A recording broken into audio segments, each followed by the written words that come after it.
Innal hamdalillah nahmaduhu nasta'inuhu nastaghfir wa na'udzu billahi min shururi anfusina min sayyiati a'malina may yahdihillahu fala mudilla lahu wa may yudlil fala hadiya lahu asyhadu an la ilaha illallah wahdahu la syarika lah wa asyhadu anna muhammadan abduhu wa rasuluh. Ya ayyuhalladzina amanu ittaqullaha haqqa tuqatih wa la tamutunna illa wa antum muslimun. Ya ayyuhan nasu ittaqu rabbakum alladzi khalaqakum min nafsin wahidah wa khalaqa minha zawjaha wa bassa minhuma rijalan katsiran wa nisaa'a wattaqullaha alladzi tasaaluna bihi wal arham innallaha kana 'alaikum raqibah. Ya ayyuhalladzina amanu taqullaha wa qulu qawlan sadida yuslih lakum a'malakum wa yaghfir lakum dhunubakum wa may yuti'illaha wa rasulahu faqad faza fawzan 'azima. Amma ba'd, fa inna asdaqal haditsi kitabullah wa khairal hadi hadi Muhammad sallallahu alaihi wasallam wa syarrul umuri muhdatsatuha wa kullu muhdatsatin bid'ah wa kullu bid'atin dalalah wa kullu dalalatin finnar.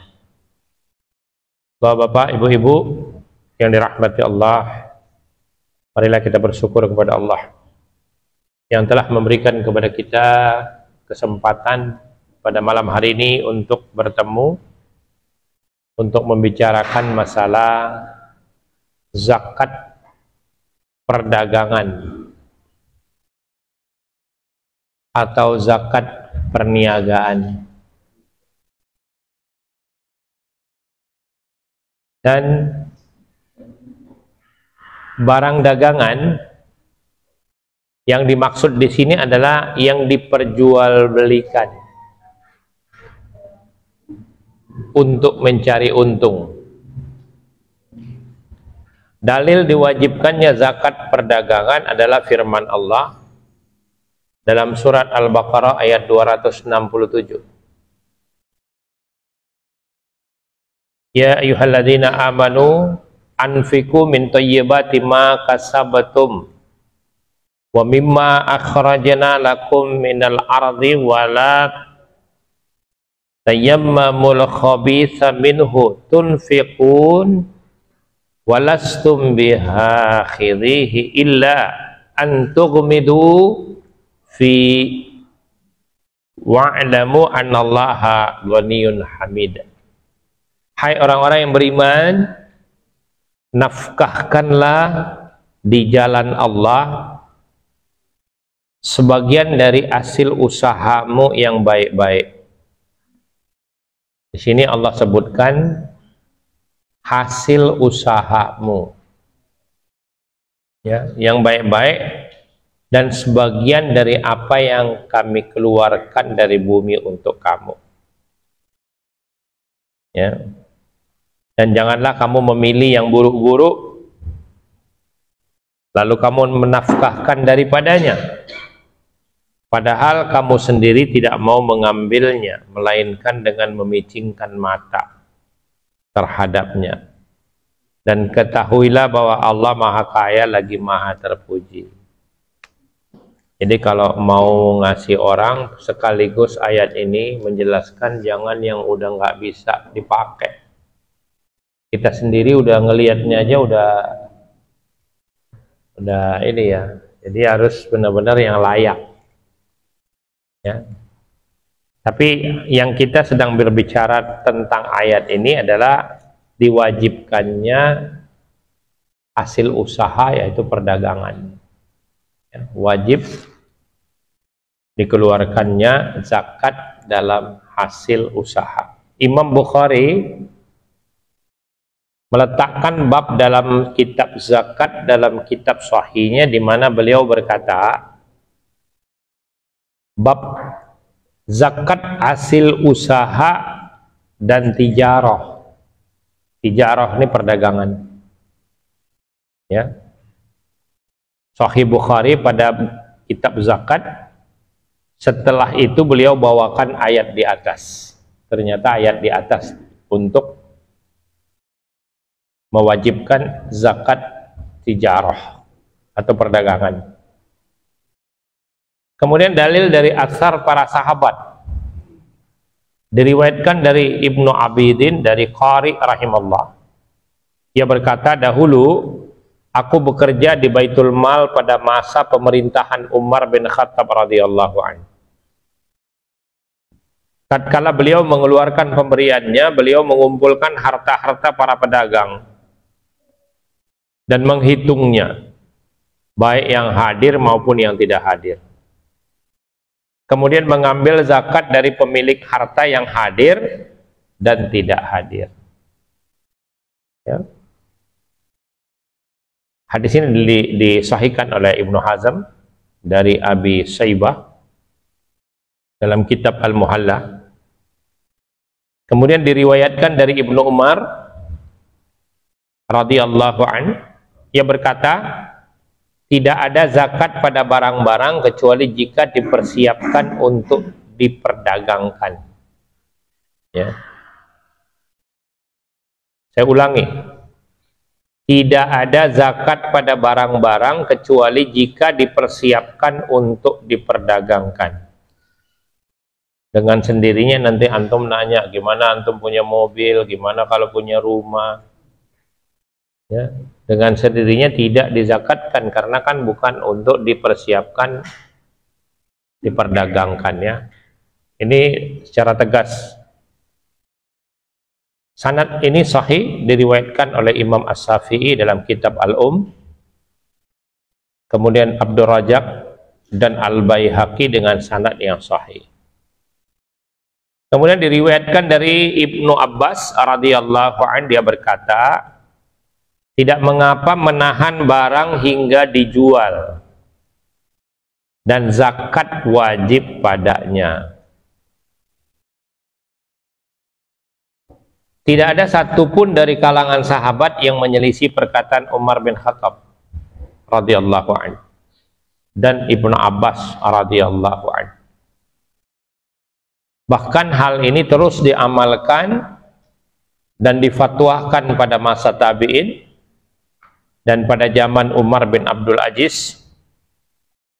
Demikian para ulama fikih di masa tabi'in dan orang-orang yang datang sesudah mereka telah bersepakat tentang wajibnya zakat pada barang-barang perdagangan. Kata Ibnul Arabi, yang dimaksud hasil usaha adalah perdagangan. Yang ayat tadi. Hasil usaha adalah tentang zakat perdagangan. Ibnu Taimiyah rahimahullah berkata, para ulama 4 mazhab dan ulama lainnya berpendapat wajibnya zakat barang dagangan, baik perdagangan yang bermukim atau pedagang musafir. Begitu pula terkena kewajiban zakat walau si pedagang bertujuan hendak membeli barang ketika harga murah dan menjualnya kembali ketika harganya naik. Ya. Syarat zakat perdagangan. Barang tersebut sejak awal dibeli diniatkan untuk diperdagangkan. Jika seseorang membeli mobil dan berniat sejak awal untuk diperdagangkan, maka ada kewajiban zakat jika harga mobil telah mencapai nisab. Namun jika niatan membeli mobil hanya untuk kepentingan pribadi, lalu suatu saat ia jual, maka tidak ada zakat. Karena dari awal tidak diniatkan untuk jual beli mobil, tapi awalnya cuma mau pakai, tiba-tiba nanti suatu saat mau dijual, tidak ada zakat ya, karena mobil tersebut sejak awal tidak diniatkan untuk diperdagangkan, namun hanya untuk dipergunakan untuk kepentingan pribadi. Ini dikatakan oleh Syekh Utsaimin rahimahullah dalam Sahrul Mumti jilid 6 halaman 141. Jika awal pembelian diniatkan untuk penggunaan pribadi, namun di tengah jalan mobil tersebut diniatkan ingin diperdagangkan, maka tetap terkena wajib zakat jika telah melampaui haul dan nilainya di atas nisab. Karena setiap amalan tergantung pada niatnya. Ya. Karena setiap amalan tergantung niatnya, dan tijarah, perdagangan termasuk amalan, maka harus ada niat untuk didagangkan. Sebagaimana niatan dalam amalan lainnya. Nilai barang tersebut telah mencapai salah satu nisab dari emas atau perak. Tetap nisabnya nisab emas. Ya. Karena nanti kalau kita hanya dagang HP nggak kena zakat, Mas. Ya. Karena nisabnya tidak tercapai, ya. Kecuali HP-nya ada ya, HP 42 juta, apa 50 juta. Ada nggak? Ada. Ya nggak tahu. Pokoknya nisabnya kita sudah hitung kemarin, ya. Nanti kita akan kalkulasikan. Untuk hati-hati, mana yang lebih dahulu tercapai nisabnya, entah nisab perak atau nisab emas. Sebagaimana dijelaskan bahwa nisab perak itulah yang lebih rendah, dan nantinya yang jadi patokan dalam nisab untuk kepentingan tercapainya banyak kaum miskin yang dapat ambil manfaatnya. Ya. Kemudian yang dihitung adalah melalui masa 1 tahun Hijriyah, bukan Samsiyah. Jadi kalau bapak-bapak mau hitung zakat, tahunnya adalah tahun Hijriyah, bulannya bulan Hijriyah. Tidak boleh hitung dengan Januari, Februari, tapi harus hitung Muharram sampai Zulhijjah. Ya. Ini kesepakatan.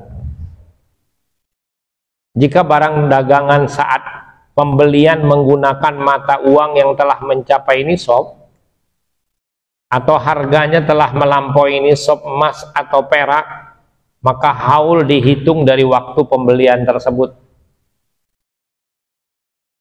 Jika barang dagangan misalnya dibeli pada tanggal 1 Jumadil Akhir tahun 1432 Hijriah seharga 15 juta, ya.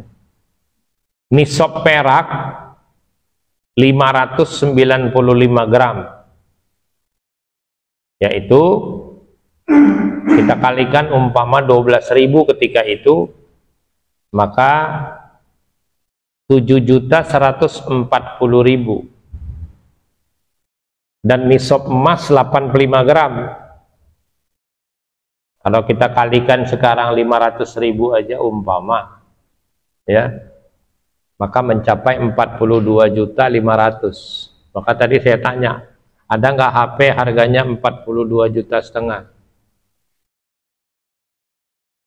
Ada nggak? Ada, ya?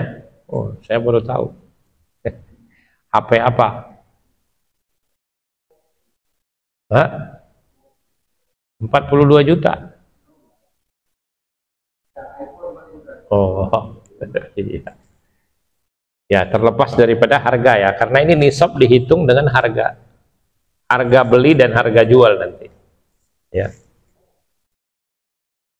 Nah, kemudian cara menghitungnya, perhitungan haul dihitung dari 1 Jumadil Akhir 1432, dan pengeluaran zakat adalah 1 tahun berikutnya, yaitu sudah dihitung 1 Jumadil Akhir 1433. Ya. Ini yang dikalkulasikan oleh Syekh Utsaimin rahimahullah dalam Sahrul Mumti. Apakah mengeluarkan zakat barang dagangan dengan barangnya atau nilainya? Mayoritas ulama berpendapat bahwa wajib mengeluarkan zakat barang dagangan dengan nilainya. dengan nisab barang dagangan adalah dengan nilainya. Sedangkan Imam Abu Hanifah dan Imam Syafi'i dalam satu pendapatnya berpandangan bahwa pedagang boleh memilih dikeluarkan dari barang dagangan atau dari nilainya. Adapun Ibnu Taimiyah rahimahullah mengatakan mana yang lebih maslahat bagi golongan penerima zakat. Mana yang lebih maslahat bagi si penerima zakat. Kalau dia minta duit, dia kasih duit. Kalau dia minta barangnya, kasih barang. Karena ini barang dagangan. Ya. Kemudian perhitungan zakat dagang, nilai barang, ya, dengan harga saat jatuh haul. Bukan harga saat beli. Ya. Saat kita mengeluarkan zakat, harga jual, bukan harga beli. Ya. Plus uang dagang yang ada. Atau piutang yang diharapkan. Utang yang jatuh tempo. Utang yang dimaksud adalah utang yang jatuh tempo pada tahun tersebut, yaitu tahun pengeluaran. Jadi bukan dimaksud seluruh hutang dagangan, karena jika seluruhnya bisa jadi ia tidak terkena wajib zakat bagi dirinya. Jadi pada tahun itu aja. Ya. Nah, kalau mencapai nisab maka dikeluarkan tetap nilainya 2,5%, sama, ya, 2,5% atau 1/40. 1/40. Contoh, si fulan mulai membuka toko dengan modal 40 juta pada bulan Muharram 1432. Yang lain dicatat, coba sama-sama kita hitung. Si fulan mulai membuka toko dengan modal 40 juta pada bulan Muharram tahun 1432 Hijriah. Pada bulan Muharram 1433 Hijriah, perincian zakat sebagai berikut. Nilai barang dagangan 40 juta. Uang yang ada di tangan 10 juta. Piutang, uang kita ada sama orang yang diharapkan kembali. Ada 10 juta. Lalu utang kita sama orang 20 juta. Yang jatuh tempo pada tahun tersebut. Nah, perhitungan zakatnya gimana? 40 juta tambah 10 juta uang yang ada tadi, tambah 10 juta yang ada sama orang, dikurangi 20 juta. Berapa? 40 juta juga ya. Iya, 40 juta nilainya, dikalikan 2,5%, maka zakatnya 1 juta. Begitu cara ngitungnya, ya. Jadi ini perhatikan nih, barang dagangan kita bernilai 40, ini kan cuma contoh kan bapak-bapak, nanti kan bisa hitung sendiri. Barang dagangan kita ini berapa umpama pada tahun yang berikutnya yang mau kita keluarkan zakat. Ya enaknya aja, mungkin Ramadan, kita mau bikin Ramadan ini ya. Ini kan dikit lagi Ramadan ini ya. 3 bulan lagi ya. Ramadan 3 bulan lagi ya. Nah, barang dagangan kita nilainya ada berapa? Terus uang di tangan ada berapa? Uang kita sama orang ada berapa?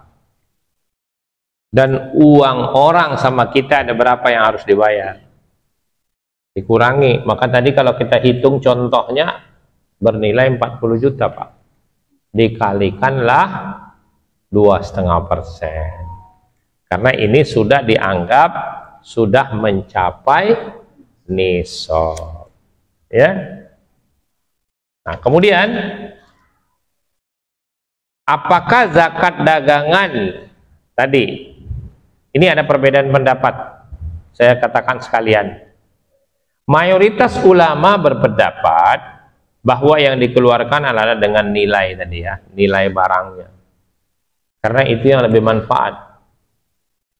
Kalau ngasih barangnya belum tentu manfaat Pak, karena dagangan kita ini macam-macam Pak. Kecuali ada orang datang, Pak saya sangat butuh barang apa kira-kira pada saat itu, yang sangat dibutuhkan pada saat itu, boleh dikeluarkan dari barang dagangan itu, bisa diperhitungkan, ya. Karena nisab yang berlaku adalah nilainya, bukan jumlah barangnya.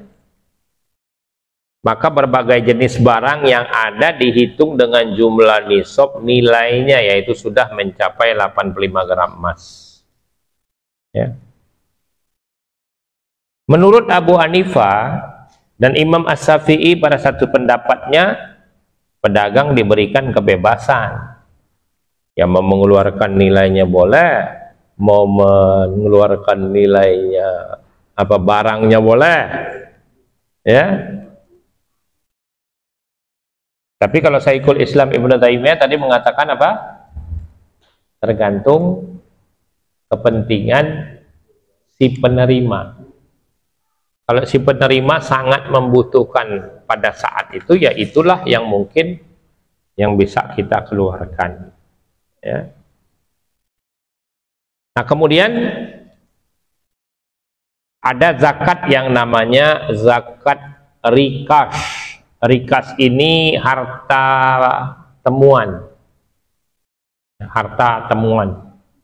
dan ma'din, ya, barang tambang seperti pertambangan, ya. Menurut syariat ini adalah harta karun yang dapat diambil tanpa harus membayar sesuatu, tidak membutuhkan kerja keras untuk mengambil, baik itu emas, perak atau lainnya.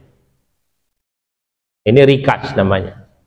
Kalau ma'din ini menurut syariat ialah segala sesuatu yang dapat keluar dari perut bumi,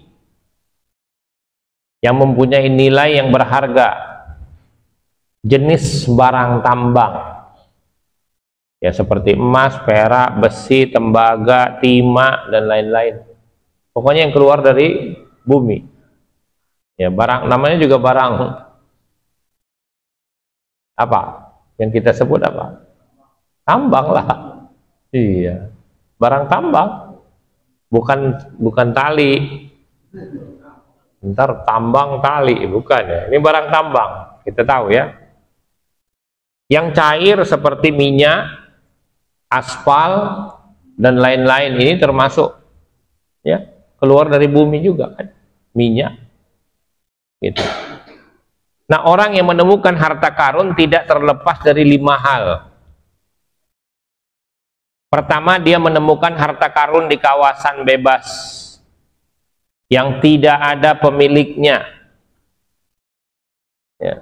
Maka harta tersebut menjadi miliknya dan dikenakan kewajiban membayar zakat 1/5. Berdasarkan hadis dari riwayat Amr bin Su'aib dari bapaknya, dari kakeknya, bahwa Nabi SAW bersabda mengenai harta terpendam dari peninggalan jahiliyah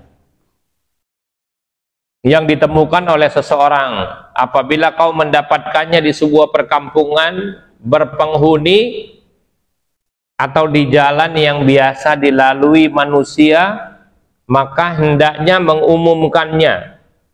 Dan apabila menemukannya di daerah kosong atau perkampungan yang tidak berpenghuni, maka ia menjadi miliknya dan dikenakan zakat, dan besar zakat 1/5. Jadi kita nemunya di mana nih? Kalau nemunya di perkampungan yang ada penduduknya, ya harus diumumkan.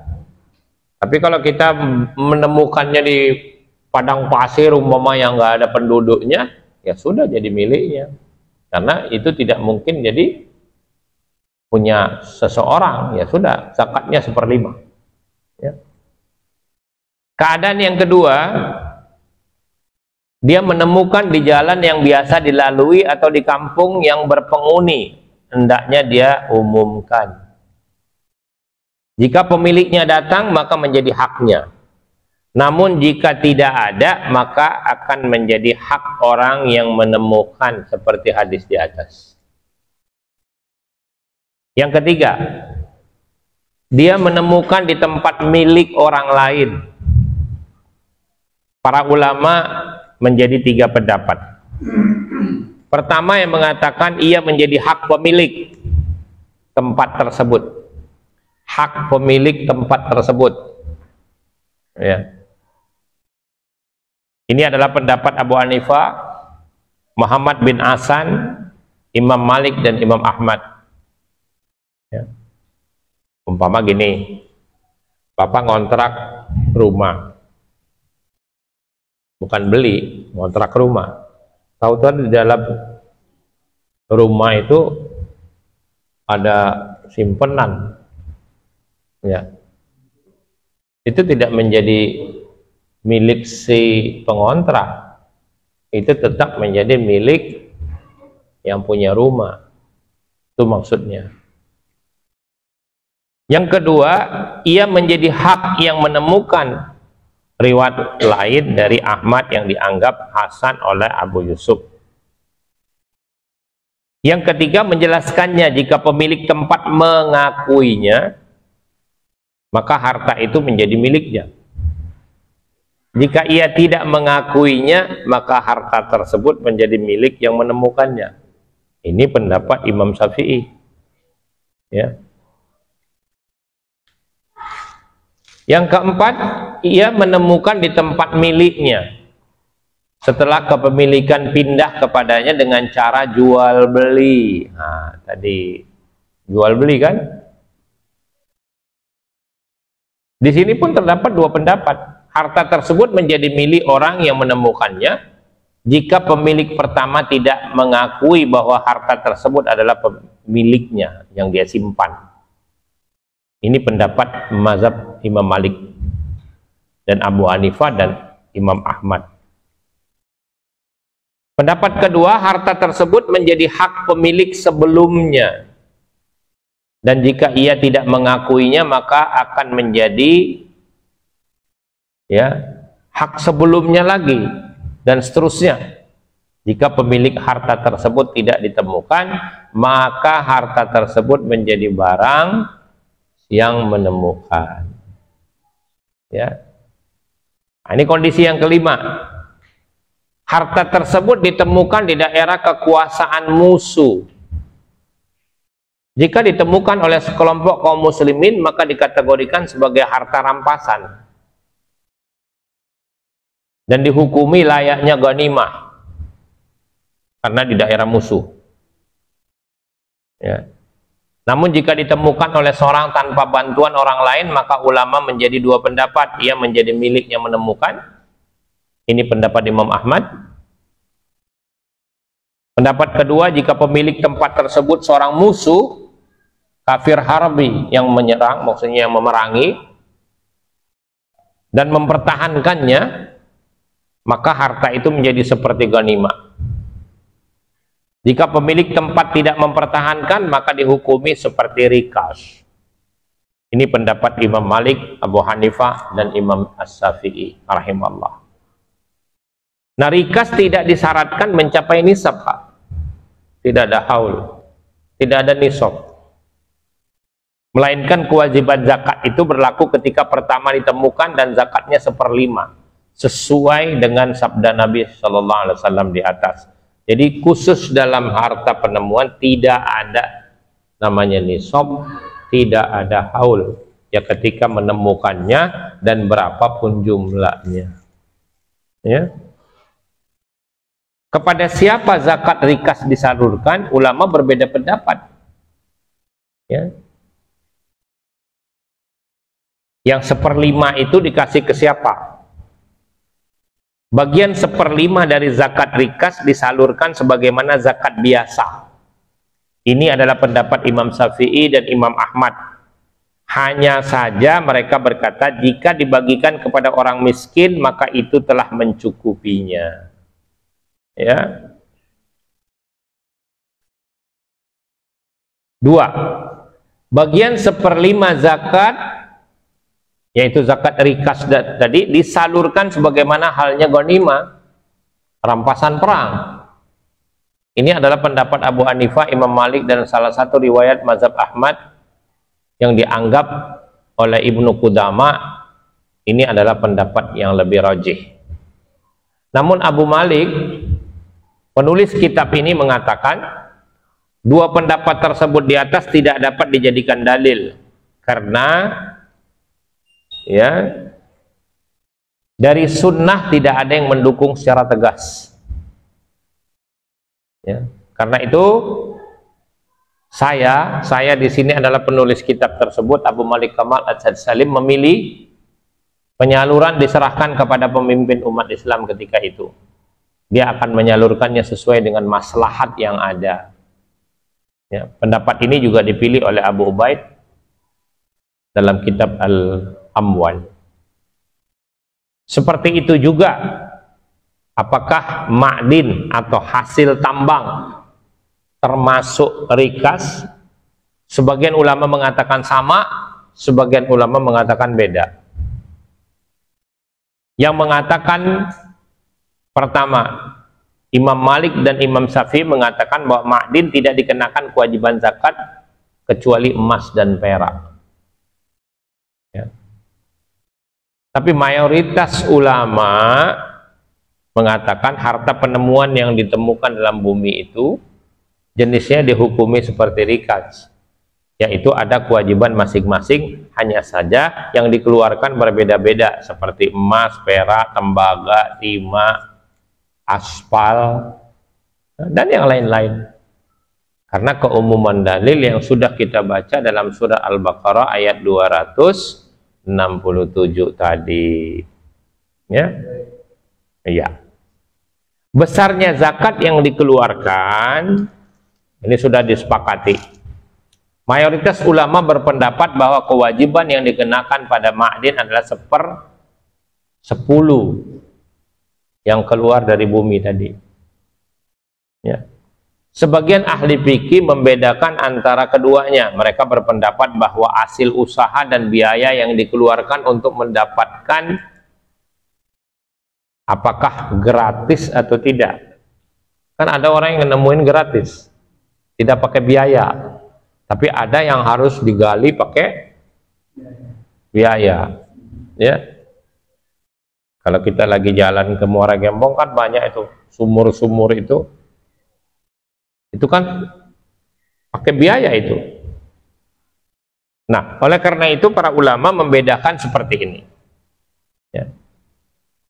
Jika usaha dan biaya yang dikeluarkan untuk mendapatkannya banyak, maka zakatnya adalah 1/5.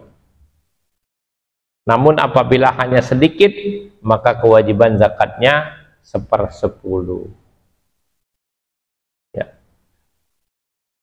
Kemudian apakah diperbolehkan untuk mengeluarkan nilai sebagai ganti dari benda yang wajib dizakati? Dalam hal ini ada dua pendapat lagi. Selalu saja ada dua pendapat. Kenapa? Karena memang ulama hasil ijtihad. Kalau hasil ijtihad bisa beda, karena dalilnya tidak tegas. Ya. Apalagi ini masalah-masalah fikih, mesti ada perbedaan pendapat karena hasil ijtihad para ulama. Yang pertama mengatakan tidak boleh mengeluarkan dengan nilainya. Ya, umpama ada minyak terus kasih bagi-bagi minyak zakatnya gitu. Ya pusing nanti orang. Ya, atau bagi-bagi bongkolan emas gitu. Ini zakatnya. Susah ngitungnya nanti. Ya. Tapi pendapat yang kedua tetap membolehkan.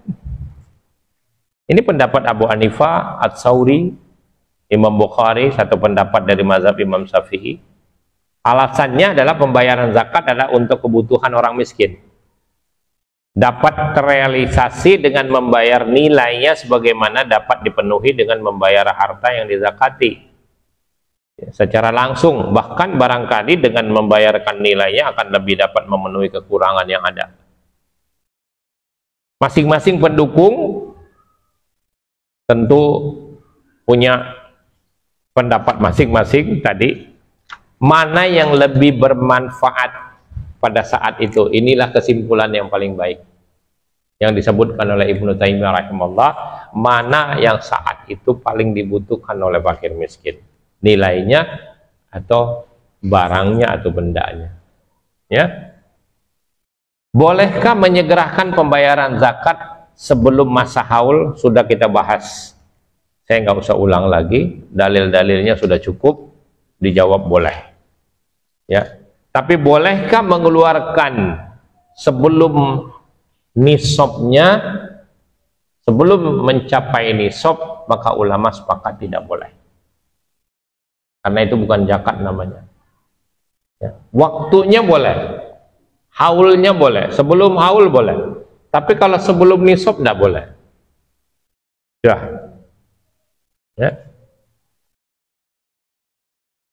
Kemudian ada satu pertanyaan di sini, bolehkah penyaluran hanya kepada sebagian kelompok dari 8 golongan tadi? Mayoritas ulama mengatakan boleh apabila dilakukan oleh yang memiliki harta zakat tersebut. Tapi kalau yang mau disalurkan oleh pemerintah, ulil amri, harus memikirkan 8 golongan tersebut, karena di sebuah negeri atau sebuah negara itu terdapat 8 golongan tersebut. Itu harus dipikirkan oleh siapa?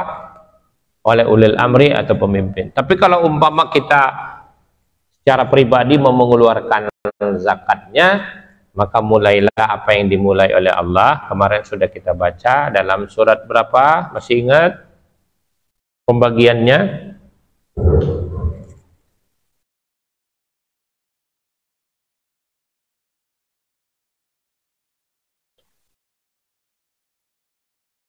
Coba satu orang aja, masih ingat nggak? Ya.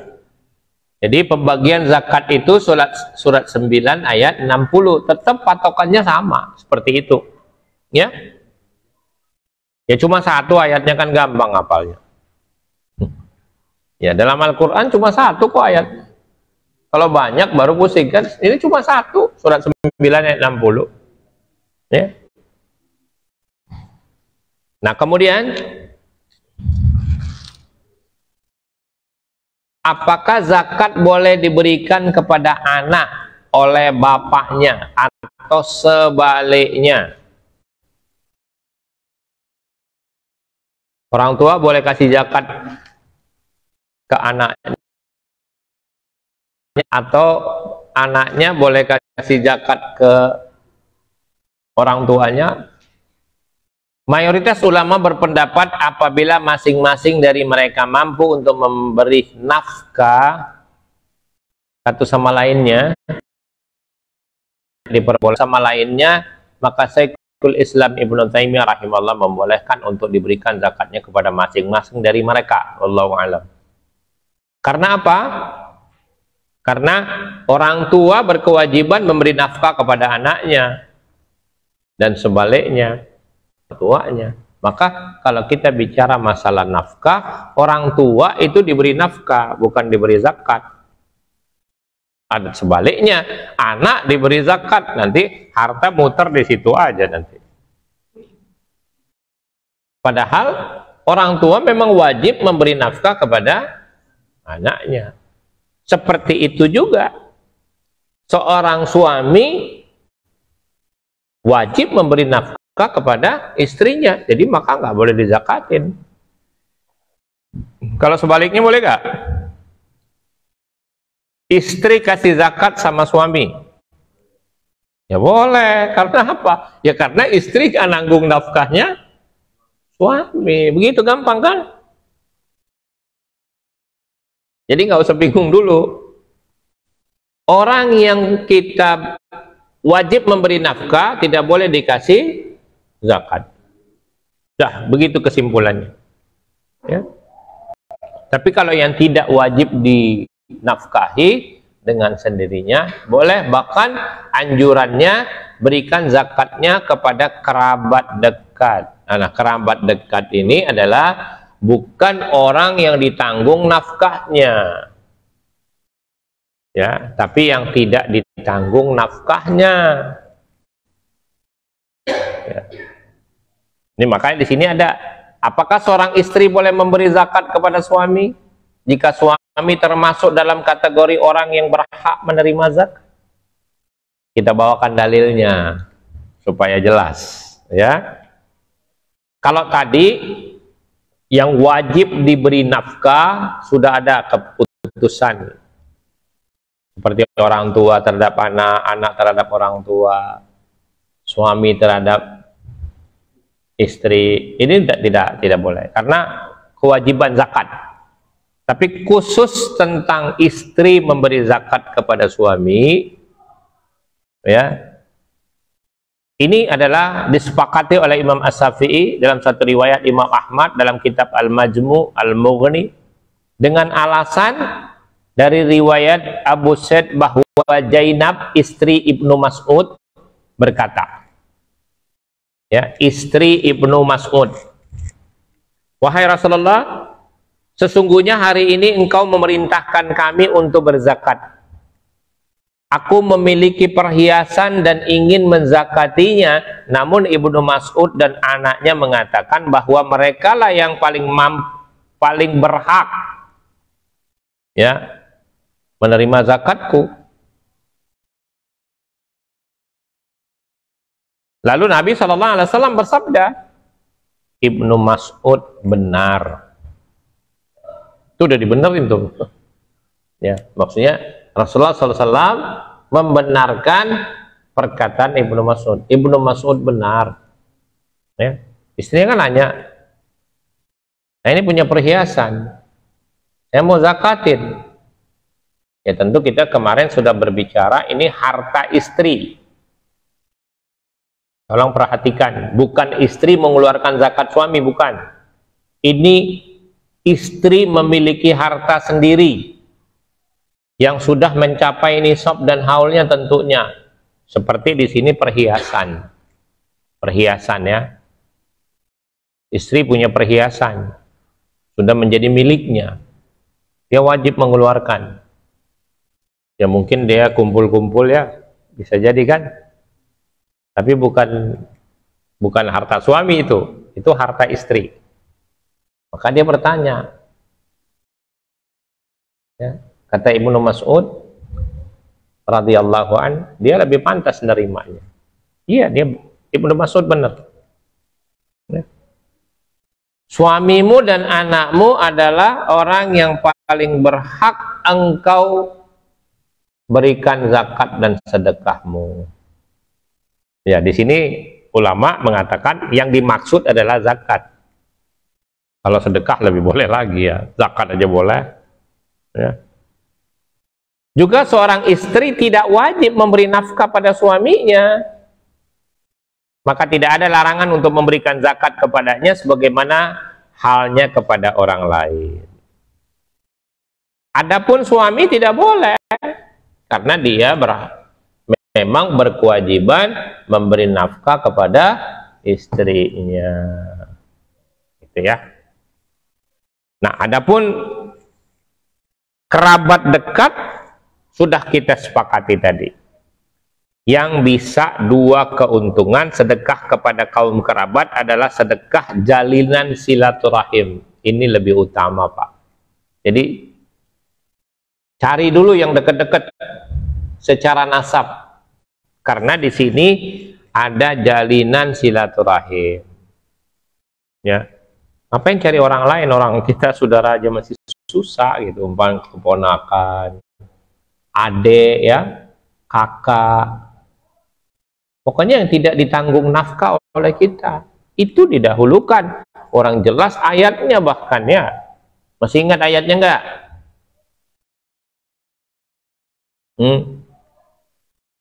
Tadi Pak Doni udah jawab ayat tentang pembagian zakat. Sekarang Allah perintahkan berikanlah zakatnya atau haknya kepada kerabat dekat. Surat 17 ayat 26. Coba baca.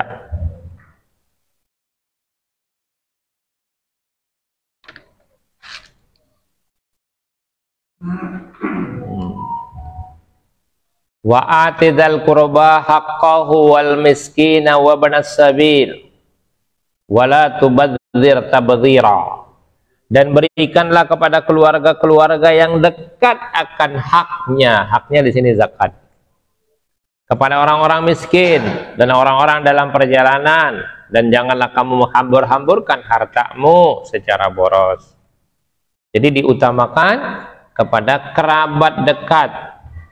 Siapa yang termasuk dari kerabat dekat? Secara nasab, bisa secara musyawarah, bisa secara persusuan. Ini semua bisa menjadi kerabat dekat. Ya. Kemudian, apakah zakat boleh diberikan kepada orang fasik? Ya, orang fasik ini orang rusak. Dalam hal ini tidak terlepas 3 kondisi. Ini saya selesaikan soalnya ini habis ini udah kita ganti topik yang lain. Ini zakat tinggal 2 lembar. Setelah ini semestinya bab saum. Insya Allah tepat waktunya karena kita sudah mau menjelang saum. Ya. Jadi kalau ada yang nanya, apakah zakat boleh diberikan kepada orang fasik? Orang fasik siapa ya? Orang rusak lah. Ya. Pertama, kondisi pertama, dia seorang muslim, ya, yang taat menjalankan syariat agama, maka mereka paling pantas untuk diberikan zakat. Apabila mereka termasuk golongan yang berhak menerima zakat, dan hal ini tidak ada perbedaan pendapat. Ya, semua sepakat ulama. Jadi kalau kita mau ngasih ya paling kepada orang yang paling baik ya. Yang kedua, dia seorang pelaku maksiat yang dapat mengeluarkan mereka dari Islam dan membawanya kepada kekafiran, maka mereka tidak boleh diberi zakat. Ya, tanpa ada perbedaan pendapat juga di kalangan ulama. Karena orang-orang kafir tidak berhak menerima zakat. Jadi kalau ada perbuatan fasiknya, perbuatan maksiatnya yang bisa mengeluarkan dia dari Islam, ini tidak dikasih zakat karena dia sudah dianggap kafir, tidak boleh. Ya. Nah, kemudian dia pelaku kemaksiatan, tapi dia maksiat yang tidak mengeluarkan dia dari Islam, maka dia diberikan, tidak boleh diberikan. Sebagian ulama mengatakan boleh, sebagian ulama mengatakan tidak boleh. Nah, bagaimana ini penyelesaiannya? Syekhul Islam Ibnu Taimiyah rahimahullah dalam Majmu' al-Fatawa berkata, seorang hendaknya memperhatikan dan memberikan zakatnya kepada orang-orang yang berhak menerima zakat dari kalangan fakir, miskin dan lainnya, dari kalangan orang-orang baik serta taat menjalankan syariat agama. Bahkan terhadap orang-orang munafik yang menampakkan kemaksiatan dan pelaku-pelaku bid'ah secara terang-terangan, maka hendaklah mereka diberi hukuman, bukan diberi zakat. Ya, dengan tidak diberikan zakat sampai mereka bertobat. Demikian pula orang-orang yang tidak sholat sampai dia mau bertobat dan melaksanakan sholat. Ya. Namun Ulama yang lain memandang boleh diberikan karena keumuman ayat tersebut tidak membedakan antara orang taat maupun tidak. Walaupun sebaiknya mengutamakan orang-orang yang taat, tapi tidak datang larangan secara tegas. Ya, yang penting dia orang Islam. Mau orang rusak, mau benar, pokoknya zakat dia berhak untuk menerima karena dia orang miskin tapi orang Islam. Tapi kalau dia kafir tidak boleh. Ya, tidak boleh orang kafir diberi zakat, tidak boleh ya. Nah, dalam hal ini perlu kita perhatikan sebuah riwayat dari Suhail bin Abu Salih, dari bapaknya. Dia berkata, aku mendatangi Sa'ad bin Abi Waqqas dan aku katakan kepadanya, aku memiliki harta yang ingin mengeluarkan zakatnya. Kepada siapa aku harus memberikannya? Maka Sa'ad bin Abu Waqqas ya menjawab, berikanlah kepada kaum mereka. Kemudian aku mendatangi Ibnu Umar, Abu Hurairah, dan Abu Sa'id, dan mereka mengatakan hal yang serupa. Ya, dari asar tersebut di atas yang dimaksud dengan kata kaum yaitu orang yang berhak diberi bagian harta zakat meskipun mereka melakukan kemaksiatan. Ya, apakah zakat boleh diberikan kepada keturunan Bani Hasyim? Bani Hasyim sesuai pendapat yang kuat berdasarkan sabda Nabi Shallallahu Alaihi Wasallam, ya, yaitu keturunan Ali, Uqail, Ja'far, Abbas, Al-Aris, Al-Muttalib, ya, mereka tidak boleh mengambil zakat, ya, karena berdasarkan sabda Nabi Shallallahu Alaihi Wasallam, sesungguhnya zakat tidak layak untuk keluarga Muhammad, ia adalah kotoran dari manusia. Jadi keturunan Rasulullah SAW, Bani Hasyim tidak boleh menerima zakat. Ya. Nah, arti kotoran manusia adalah sebagai pembersih harta, ya, dari diri manusia, yaitu sebagai pembersih sesuatu yang kotor. Oleh karena itu, Nabi dan keluarga Nabi tidak boleh menerima zakat. Ini pengkhususan. Gak boleh orang lain mengatakan seperti itu. Wah, kalau gitu kasih orang aja, itu kan kotoran manusia. Kamu emang Nabi, kamu emang keturunan Bani Hasyim, kan tidak ya. Jadi ini pengkhususan saja yang tidak boleh menerima. Kecuali itu boleh, ya. Tidak ada seorang sahabat pun mengingkari masalah ini, ya. Kemudian pemindahan bagian harta zakat, pada dasarnya ketentuan zakat diambil dari orang-orang kaya dan diberikan kepada orang miskin, ya. Jangan sampai salah alamat. Orang kaya sama orang kaya nggak perlu dizakati, itu hadiah namanya. Ya, yang namanya zakat dari Rasulullah SAW bersabda kepada Mu'adz, ambil dari orang kaya, ya, dan berikan kepada orang miskin. Itu ya, kalangan orang kaya dan kalangan diberikan kepada kalangan orang miskin. Namun apabila penduduk daerah tersebut tidak membutuhkannya, sedangkan penduduk daerah atau negeri yang lain membutuhkan lebih daripada kerabat yang ada di sekitar situ, maka boleh disalurkan sesuai dengan kebutuhan. Siapa tahu di sini semua udah kaya, ya. Jadi di Al-Hinda semua nggak ada pusing nyarinya lagi. Siapa yang mau dikasih gitu, ya kan? Ya apa boleh buat. Di luar itulah yang dikeluarkannya.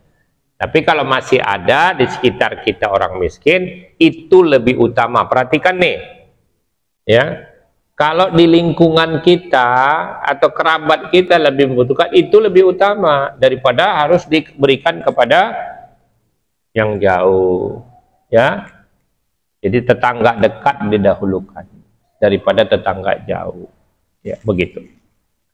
Jadi dilihat kemaslahatannya, Pak. Kalau memang pada saat itu sudah tidak ada lagi yang bisa kita berikan, ya siapa tahu ya, wallahu alam. Karena di akhir zaman itu, ya, sebagaimana yang pernah terjadi di zaman Umar bin Abdul Aziz. Orang miskin itu sudah langka.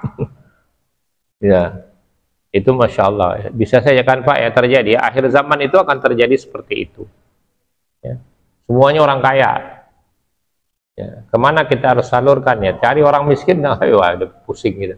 Nah, berarti sekarang masih banyak orang yang membutuhkan, ya mumpung sekarang berikan, ya. Jangan sampai nanti udah dekat-dekat kiamat, udah nggak ada orang yang miskin lagi, baru kemana ya zakat saya, kemana ya, pusing. Iya, sekarang masih ada ya, kasih aja. Baik, segitu dulu. Sisanya kita pakai untuk tanya jawab. Ya, ini sudah saya anggap selesai. Yang akan datang kita masuki bab saum. Dan saya akan share khusus hari ini tentang zakat perdagangan.